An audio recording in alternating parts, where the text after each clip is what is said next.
Selamat datang lagi di saluran tabung kamu alias YouTube channel Bayasin.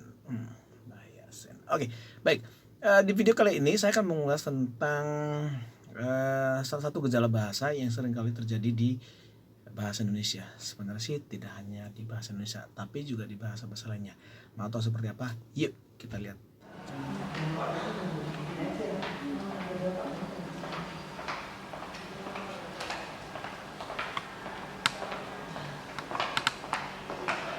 Kenapa? Ini loh, si Miss Anita. Saya mau pakai itu. Oh ya, masuk ke dalam dulu.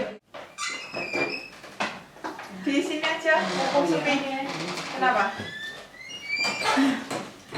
Ini sisa beberapa aku anak bisimu, tapi aku lupa namanya siapa. Aku melihat dengan mata kepalaku sendiri, itu dia bawa makanan atau apa. Ciri-cirinya?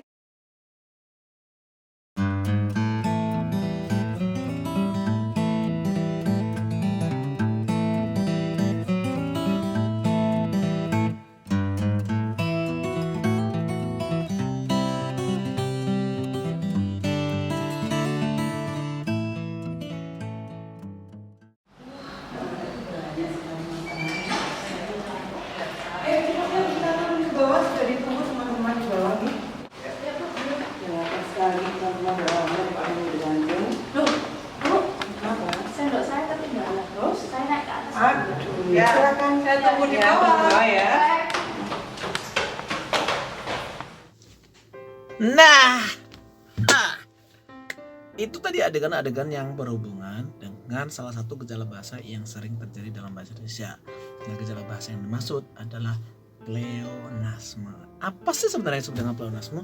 Pleonasme itu adalah gaya bahasa yang menambahkan informasi pada pernyataan yang sudah jelas atau menambahkan keterangan yang sebenarnya tidak dibutuhkan. Ayo, siapa yang tahu tadi di adegan itu beberapa kata atau kalimat yang termasuk dalam pleonasme apa?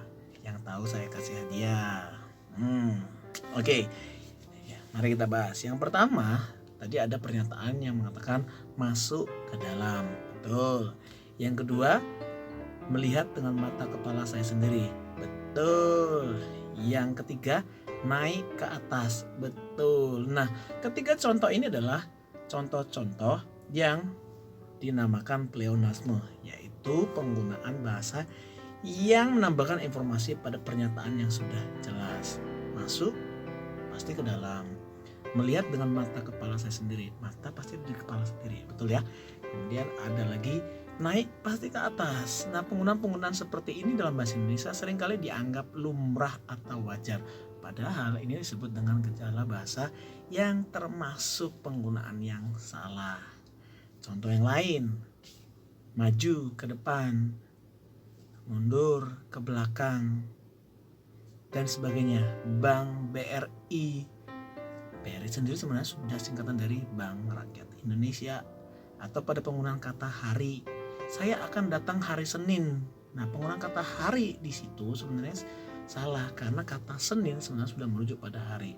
Atau pada penggunaan tanggal 23, sebenarnya kita tidak perlu menyebutkan kata tanggal lagi karena tanggal 23 misalnya 23 Oktober itu sudah merujuk pada tanggal. Nah, hal ini mungkin tanpa disadari orang-orang belum memahami betul bahwa penggunaan kata yang termasuk dalam kategori pleonasme ini disebut termasuk penggunaan bahasa yang boros atau mubasir yang sebenarnya kita tidak perlu mencantumkannya lagi atau menyebutkannya lagi karena sebenarnya maksud yang kita inginkan itu sebenarnya sudah jelas. Tapi seringkali orang menambahkan beberapa kata itu untuk mempertegas maksud yang diinginkan. Nah, ini harus hati-hati terutama dalam